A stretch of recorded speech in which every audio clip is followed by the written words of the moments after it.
দেখেন দুর্ঘটনা করছে একটা বাস 90 ফিট নিচে চলে গেছে, যাত্রী নিয়ে 90 ফিট নিচে পানির ভিতরে ঢুকে গেছে।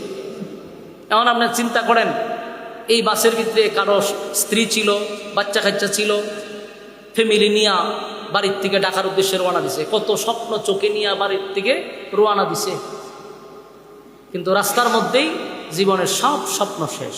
ঠিক না ঠিক?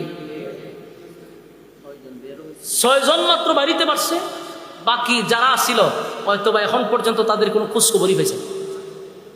90 ফিট চলে গেছে নিচে, তাহলে মানুষ বাঁচবো কেন? আমরা তাদের জন্য দোয়া করি এবং তাদের ফ্যামিলিকে আল্লাহ যেন ধৈর্য ধারণ করার তৌফিক দান করে, সকলে বলে আমিন। অসংখ্য দুর্ঘটনা ঘটতেছে, বিশেষ করে যুবক ভাইদেরকে বলি, আমরা অনেকে মনে করি যে আমরা মরার এখন টাইম হয়েছে না, বুড়াও দাড়ি ফাঁকবো, তারপরে চামড়া ডিল হবে, এরপরে মারা যাবে। এটা ভুল ধারণা। এখন বৃদ্ধ মরে কম, যুবক মরে বেশি। অ্যাক্সিডেন্টে, এই যে মোটর সাইকেল, এই মোটর সাইকেলে অ্যাক্সিডেন্টে সবচেয়ে বেশি যুবকরা মারা যায়। আর মরতো না কেমনে? আজরাইলে কাতকুতানি দেয়, এমন ভাবে মোটর সাইকেল চালায়, বোঝা যায় আজরাইলটাই কানতেছে।